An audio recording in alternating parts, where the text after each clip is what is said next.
We'll begin a celebration. Aggie softball is hosting a regional. They're the number 15 national seed. How close was it? Well, in the final RPI, Aggie softball was 17. So technically by RPI, they were not in a host position. The committee did use like KRPI and adjusted RPI. There's 3 metrics they use in that area where RPI is the main guide pole, but not the only one. The committee did a lot of gymnastics actually in the end. A&M was 15, even with an RPI of 17. LSU ended up at 16, the last host, even though they were 13 in the RPI. So they pulled A&M up 2 slots to make them the 15 and pushed LSU down 3 slots, still let them host, but as the dead last host. The committee did a lot of work in this storyline, just so you'll know for the record. In order to have A&M, who at the 15 is paired with Texas, who's the 2, they actually took Texas, who was the 4 by RPI, and bumped them up to the 2. Bumped them up to the 2. The committee overworked this field. Arkansas is not the one in this field of 64. They had the RPI, but everyone knew they really were not the one. But yet they have the easiest road. If you look at their regional, the super pairing, kind of like all the different ways to do math on this. So they were treated like they were the number 1 RPI without getting the number 1 seed. The committee did way too much work on this tournament field. A&M is hosting, and the field they got here at Davis Diamond is kind of rougher than you would expect. They've got 3 conference champions sent to Davis Diamond. I'm not going to tell you fear UConn, but 3 conference champions is a pretty tough regional. They got Arizona State, which the history is Trisha Ford was the former head coach there.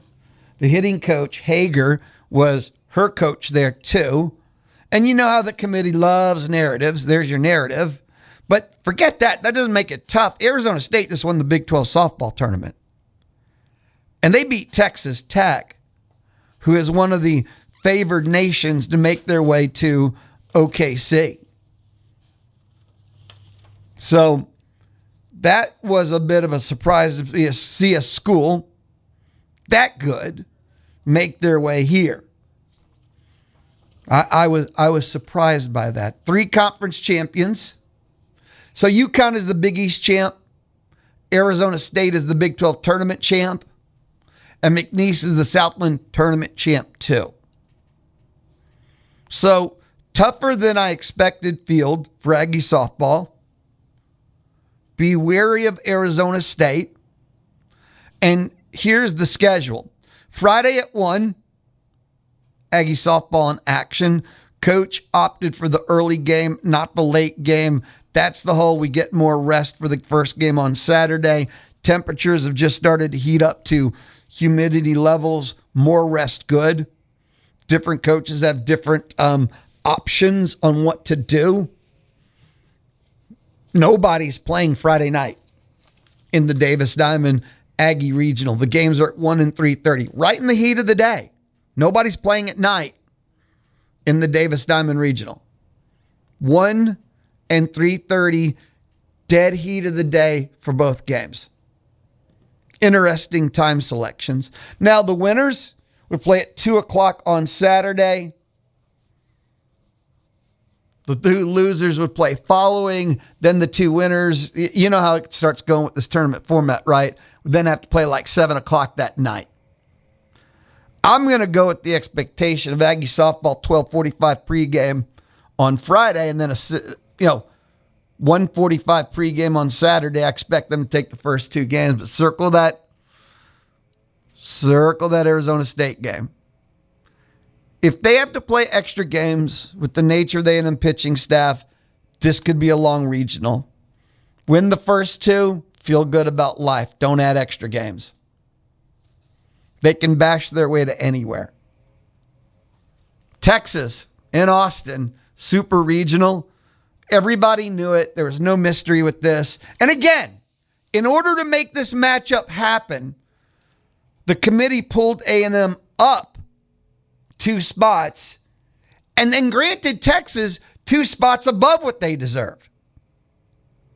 But the committee always wanted this. This will be the ESPN Prime Series TV. They know what the ratings will be like. They know it will be if it comes to pass. The third time in the past 4 years, these two teams will hook up in the postseason. They already know what the ratings draw will be and what the series will be like. And yeah, it's why they did this, the committee. If it comes to pass, it'd be 3 times during A&M, head softball coach Trisha Ford's 4 years, 3 and 4. It's not fair to both teams, not just A&M, but it's okay. I went through like a 10-year stretch where A&M was paired with OU. I swear it was 6 times. Maybe it was 6 and 8 is more accurate. I've complained about this before. I have nothing new to add to the complaint. The committee just gets stuck this way. The SEC in softball, that is the sport. It is the most brutal. Is softball. Tougher than football, tougher than baseball. And 6 of the top 8 national seeds were softball. Yes, 6 of the top 8 national seeds were softball. 1, 2, 3, 5, 6, 7 were all SEC teams. Bama was 1, Texas was 2, OU was 3. If OU would have won the softball tournament, I think they could have got the 1, but Georgia upset them, and then Bama went on to win the softball tournament and got the 1. 6, I already said that, but still, 6 of the top 8. Bama 1, Texas 2, OU 3, Arkansas 5, Florida 6, Tennessee was 7. 9 of the 16 host sites are SEC. And in the week leading up to Selection Sunday, I was debating A&M and would the SEC get 9 because I knew they wouldn't get 10. And the answer is A&M was the 8th, so they were safe. LSU was the 9th, and 9 was exactly how many they got, which tied the SEC's own record for most ever by a conference. The SEC 3 times now, 2018, 2025, and now 2026, have had 9 hosts. And that's the record, and they've done it 3 times.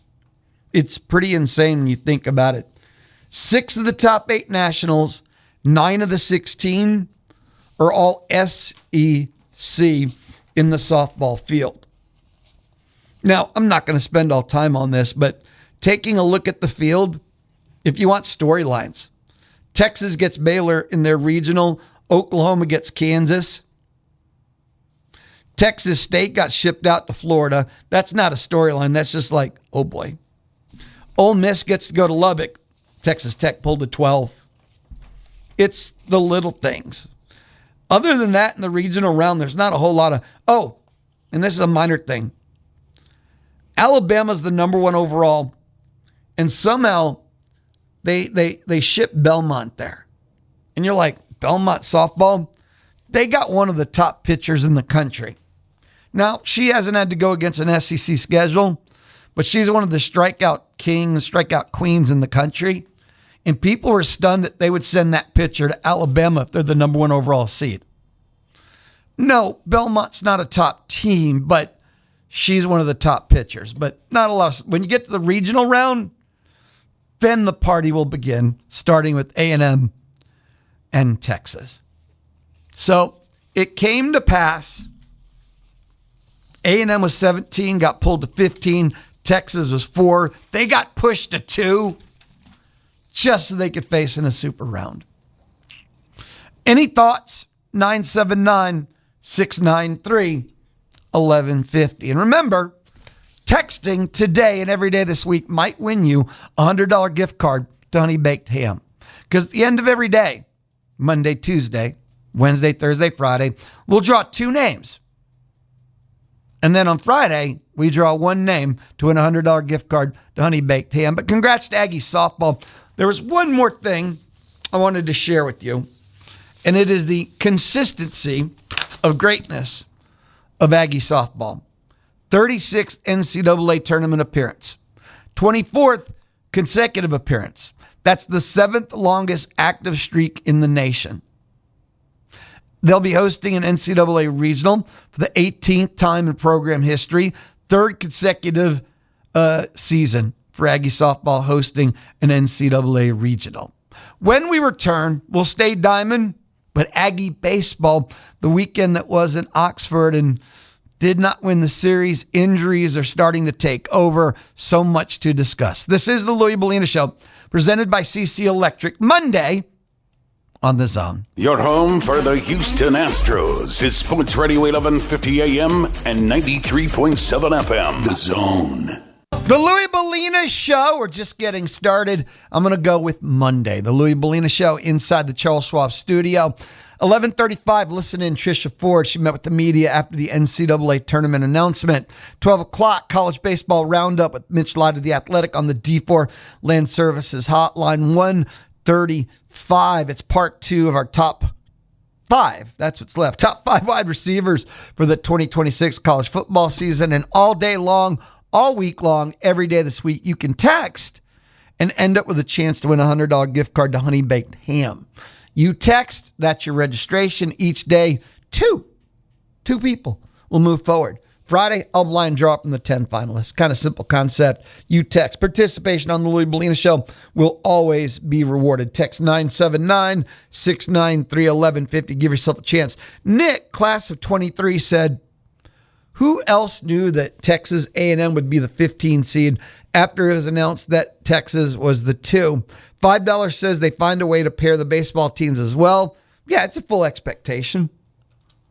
Now, I got a question. I feel it's tiring. I feel it's old. I feel it's unfair to both. It does make for great drama. Like, imagine if you didn't go to A&M and you didn't go to Texas, and you're a college baseball fan or college softball fan, and you just tune in.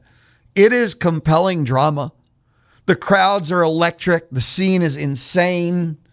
You don't have to know anything about either team, and you can pick up on the intensity when these two teams play. It's phenomenal.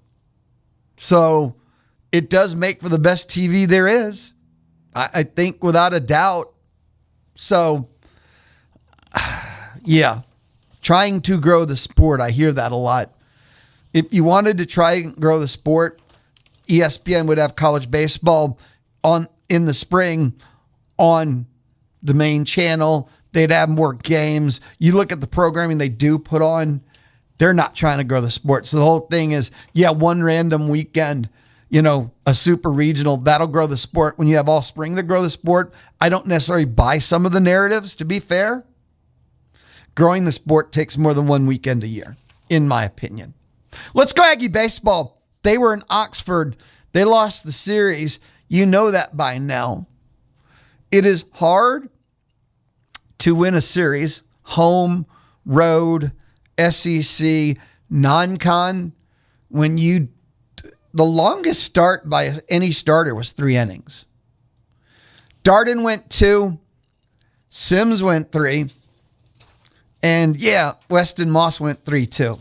That was the longest start by any of your starters. It's very, very, very, very, very hard to win a series.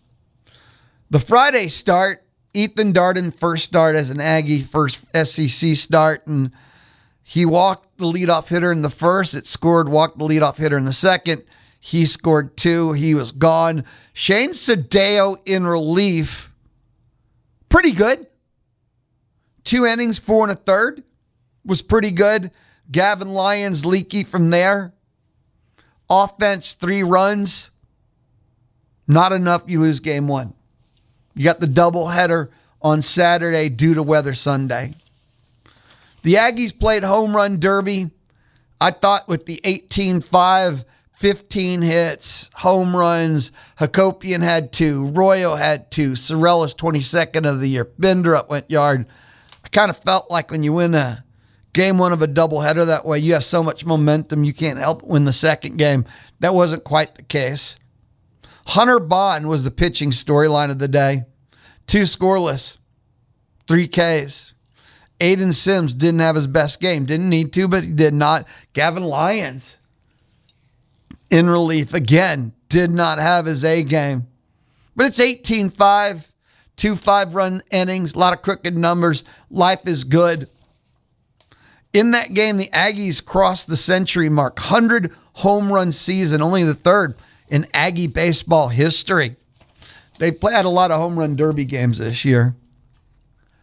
In the final game of the series, game number 3, just not enough pitching. Weston Moss got the start. He wasn't good. 3-5. Life is simple. Again, not a single starter. Not a single starter went more than 3. The storyline, Clayton Freshcorn, they asked him to go beyond a closer 1. We know he can go 3. He went 5 and gave up a run. It was a magnificent effort, without a doubt. But the damage was done by that point. 6-5. A&M only scored in 1 inning. All 5 were in the 4th. Benderup hit his 8th. Royo hit his 3rd of the year. Ben Royo gets called into action. The injury bug really starting to take its toll on this A&M team. I believe it was the injury report heading into the doubleheader. Partita out.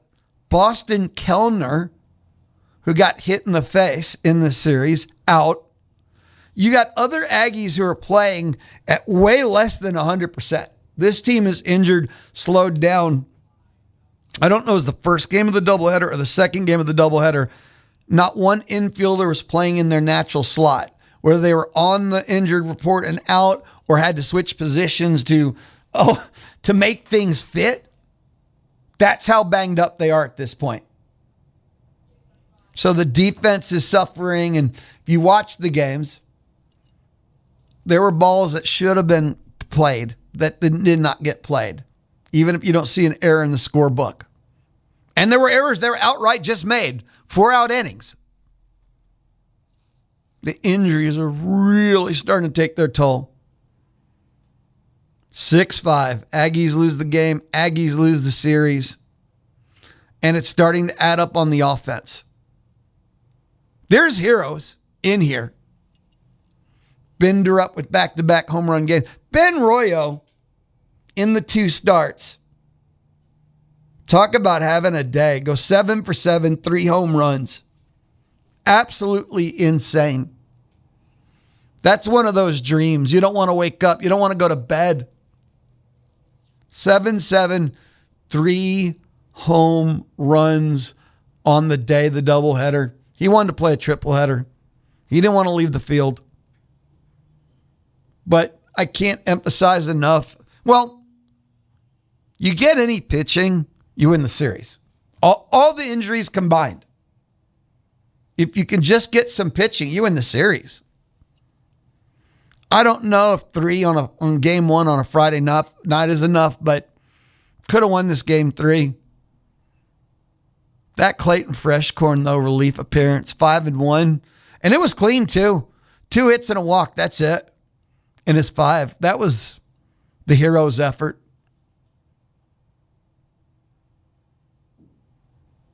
Aggies lose the series. In the end, I mean, this is going to be like dub it, highly disappointing. But what was the actual damage done? because they were like 11 in the RPI when the weekend started, and they're actually 10 as we woke up this morning. They actually moved up a slot with one road win. Obviously, if they won the series, they had a chance to move up a lot more. Yes, I checked the RPI each day, and they were 11 yesterday. And remember, your RPI is fluid. What others do affects you. So they moved up a slot without playing a game. They were 11 Sunday. They're 10 today. So as we enter the final week, as we enter the final 3 games, A&M is 10. I believe they still control their own destiny. They have Mississippi State Thursday, Friday, Saturday, Blue Belt Olson, and Mississippi State is 12. Will winning 2 out of 3 put them in the super regional hosting? They're going to host a regional. They're hosting a regional. How do they get to be the super and regional host? Will 2 out of 3 be enough against the number 12 RPI? I'm going to ask Mitch Light that when he joins us at 12 o'clock. Mitch Light is the college baseball guy for The Athletic. But I think 2 out of 3 against Mississippi State is officially the minimum for super regional conversation. Now, if they would have took 2 out of 3 on the road at Ole Miss, I think they'd be 8 right now, which would have made everything a lot more obvious and easier, but it didn't happen. If they could have got some pitching, they would have won 2 out of 3, even with all the injuries. But the injuries, it's affecting their defense. Because, Bender up back-to-back homers, right? Royo, 7 for 7, 3 RBIs. And they both made an error in a 6-5 loss. They both made errors in the game, too. So, 2 things.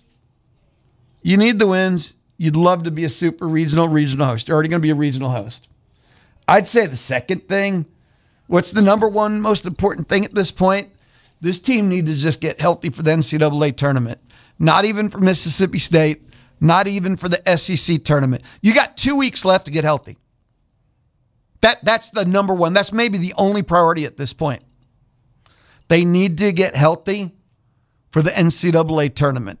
Whether it's as the number 7 national seed or a number 13 regional host. I don't care what version this is.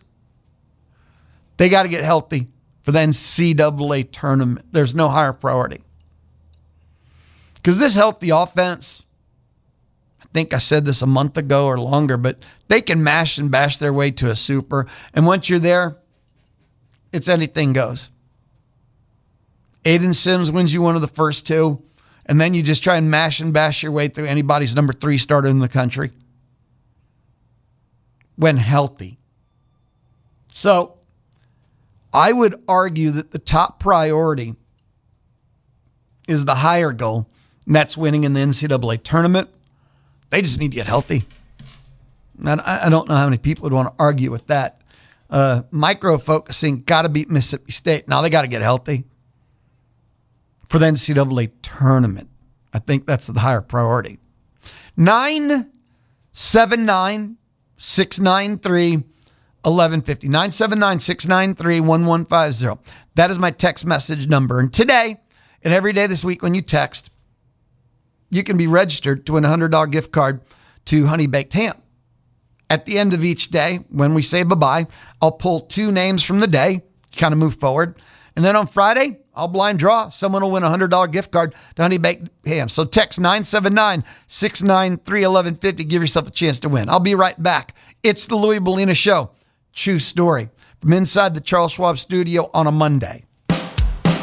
Can't reach your radio? Listen to Aggie Baseball online at radioaggieland.com. It is the Louis Bellina Show. It is Monday, and, well, I'm presented by CC Electric, built on faith, family, and community. Time now, I got to listen in for you. A&M softball head coach Trisha Ford. Yesterday, the NCAA selection committee announced the softball field.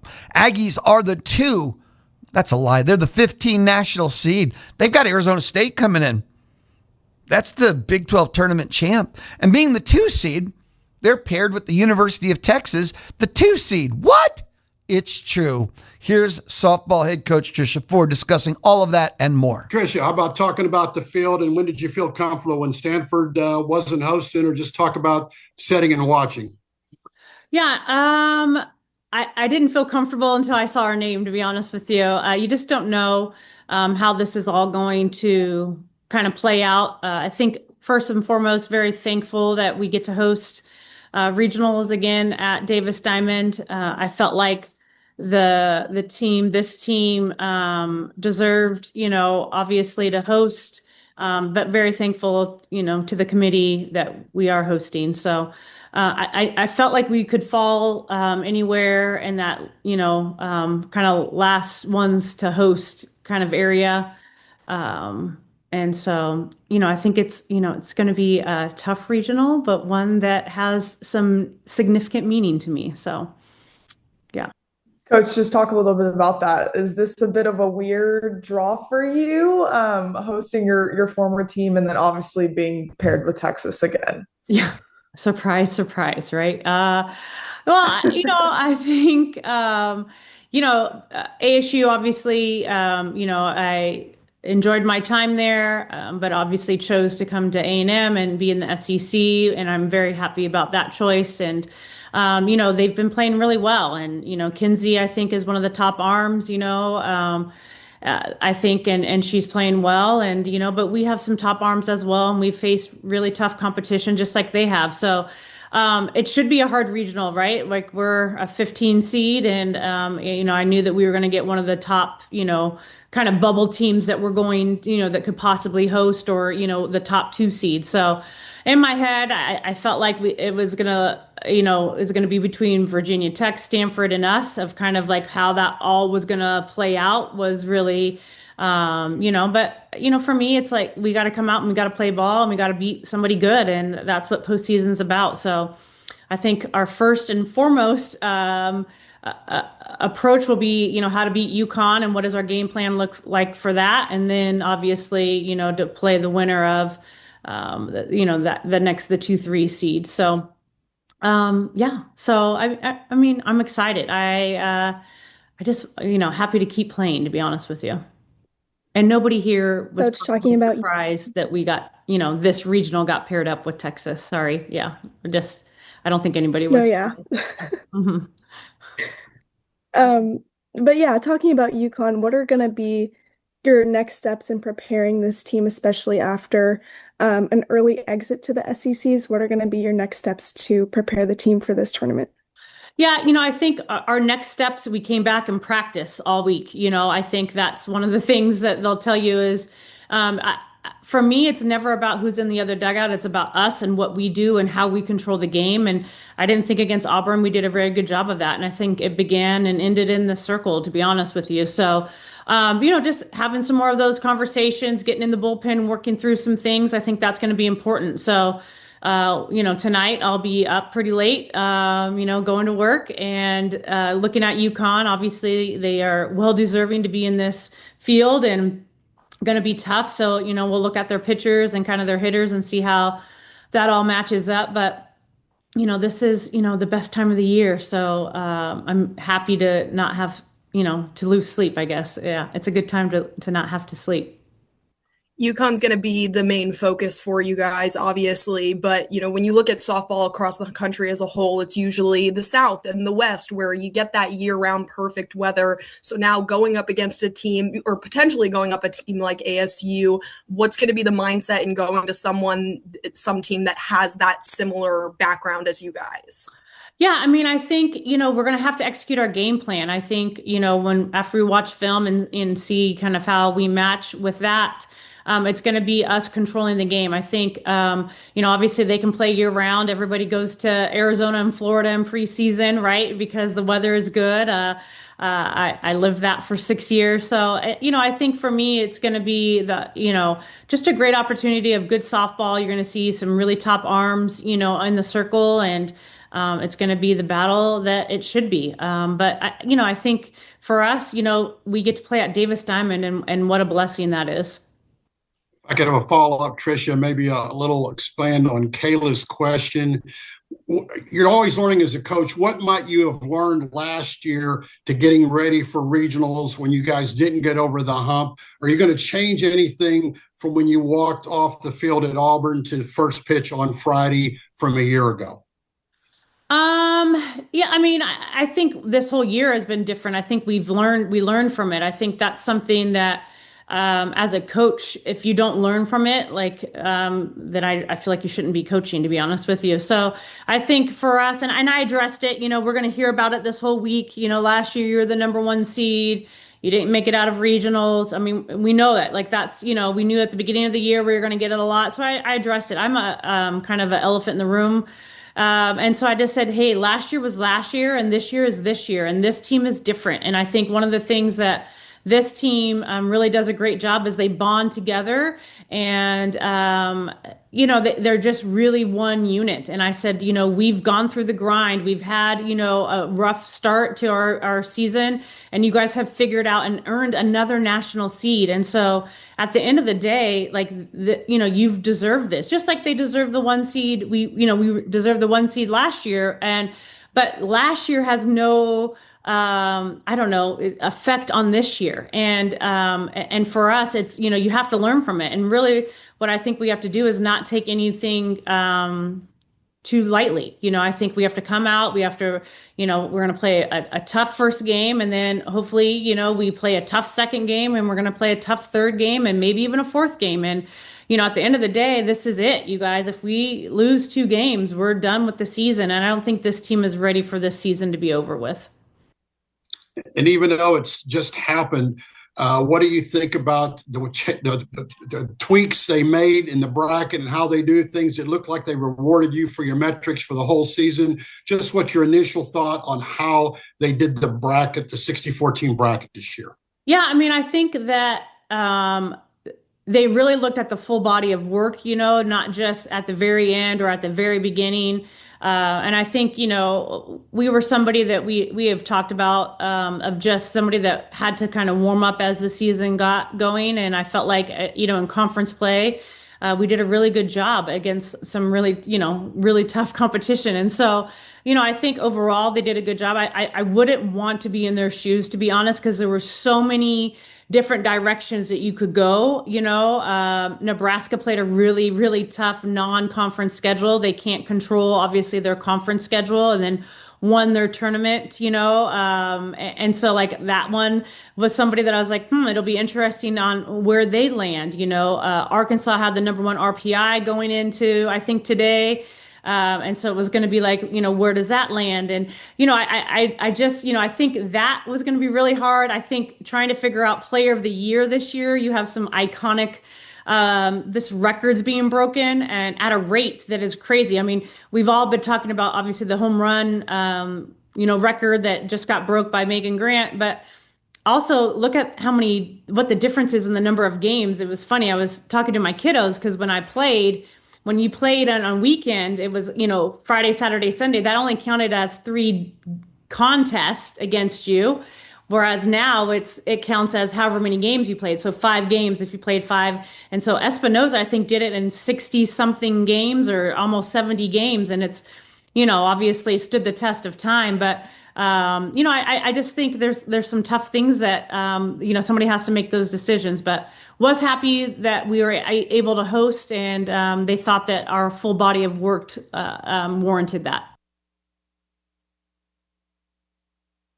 That is A&M softball head coach Trisha Ford. Did a Zoom, met with the media after the field of 64, after the announcement. Aggie softball 15 seed. The Longhorns are the 2 seed, and they would face in a super. No. Yes. No. Yes. You will hear Aggie softball, regional, super regional, Oklahoma City, all postseason long on Willie 1550 AM, and you can also listen at radioaggieland.com. Again, they play at 1 o'clock, which means 12:45 pregame. Listen on Willie 1550 AM and at radioaggieland.com. Again, the games on Friday are at 1 and 3:30. All day baseball games as it's heated up here and it's summertime in Aggie land. That is a choice. That is for sure. So Aggie softball postseason time. Have a text message from Peruna in College Station that says, Louie, that's me, grateful for softball getting the recognition for a good season and for taking the next tournament step, hoping for many more steps. Hope all of you Aggies realize the great place the athletic department is in at this time. Enjoy it, folks. It's fun for all of us non-Aggies to watch too. For those that don't know, Peruna's SMU, and always been honest, always been open, straight up SMU fan that roots really hard for the Aggies. Loves watching A&M sports and has basically since Peruna's been texting in, which is a couple of decades, I think. So, but Peruna's SMU, but has no beef with A&M and loves watching Aggie sports and roots for them to win too. So yeah, Peruna, I've said that many times now, but if you take a look at the shape of the big three and you look at where Elko is trending, oh man, holy snikes. If you look at the way Bucky's trending and you look at the bounce back year from Michael Early. And I'd mention this. One thing I think Aggie Athletics has done this spring, and I don't remember ever seeing it before, is every week they put out just that basic graphic of Aggies in the rankings, and it showed all the sports and in the spring and where they ranked. And it was like 3 lines long. And it just helps to see. I think it's A&M women's tennis made it to the Super, or they won their Super. Aggie Athletics is in a phenomenal spot right now. Yes, you need to win something. It's all trending. And that buys you that window to enjoy and celebrate, but something has to hit. It has to be in one of the big three. And when I say soon, I don't mean by July or else. I don't think I'm that ridiculous. I hope I'm not that ridiculous. Because the way things were, people understand the way it's trending. Trending is 2 years, a fair window, but you need to hit in one of the big three. A&M has trended. Who remembers the golden era of like Jimbo, Buzz, and Schloss? That phrase, the golden era. I used it. It wasn't just me, but I used it. Where between those three, a golden era was beginning at A&M Athletics, and probably multiple national championships were going to happen. The golden era. And we saw that turned out. I look at Elko, Buzz, and I will say the path Michael Early has shown he can take. I feel amazing. I feel excited. I want to see more. And as a fan, I can never ask for more than that, to be fair with you. If you have me wanting more, that is the greatest compliment I can pay. But that opens a window and there has to be a payoff. And you can't tell me it's in 4 or 5 years. Portal has killed that conversation. It's not 4 or 5 years. So somewhere in the next 2, is that too long even? One of these three need to hit something. I need a natty or 10. This is the Louie Bellina Show. I'll be right back. And it's all presented by CC Electric. It is the Louie Bellina Show. I'm still chilling inside the Charles Schwab studio on the Zone. The Louie Bellina Show, presented by CC Electric. Don't ask unless you want the truth, because you can't handle the truth. Weekdays, 11 to 2 on the Zone. A text message that is so weird because it was texted to me right after I just answered it. It says, do we need to hit in one of the big three, or would be staying competitive be enough? I literally just said they need to hit in one of the big three in the next 2 years. I just answered that question. They need to hit. Aggie Athletics has always been competitive. That's not a revelation that Aggie Athletics are competitive. That's not a revelation. I would say that doesn't move the needle. Aggie Athletics has always been competitive. I mean, the Buzz Williams teams are competitive, and Kevin Sumlin teams were competitive until they faded in the second.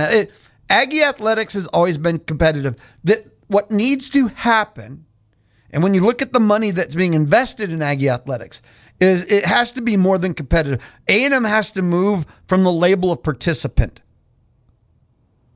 A&M has to hit in one of the big three.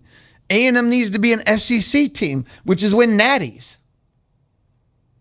That's what SEC, if you're going to be a big boy, you have to hit in one of the big three. You have to win championships. You can't just be a participant. You can't just be top 3, top 4. And that's what I'm talking about when I look at the path that Elko is trending. And I know year one of Bucky, maybe I'm putting the cart in front of the horse or the barn in front of the door or whatever other expression, I have no idea what it really means, applies. But trending, and something needs to hit. And it's got to be sooner versus later. You don't get 4 years anymore with transfer portals. So, no, not just staying competitive. Aggie athletics has always been competitive. Aggie athletics rarely is the dreg of the league in anything whatsoever other than maybe women basketball for a couple of years. But other than that, A&M athletics doesn't just bring up the rear. No, it needs to hit in one of the big three. When we come back, Mitch Lott of The Athletic on the D4 Land Services Hotline, college baseball roundup, the weekend that was, and this is the final week of the regular season too. You can hear the Paul Feinbaum Show weekdays 2 to 4 here on The Zone. Presented by Polaris Fund Center. Paul Feinbaum is SEC Country. And Aggieland is SEC Country too. Join Paul weekdays 2 to 4 here on The Zone. Polaris Fund Center, where you can get a $500 rebate on any 450 or 570 Model A TV. Or $2,000 cash back on a Polaris XP 1000. Polaris Fund Center, where they sell and service fun, not tractors. The voice of the SEC. And you can hear Paul Feinbaum weekdays from 2 to 4 on The Zone.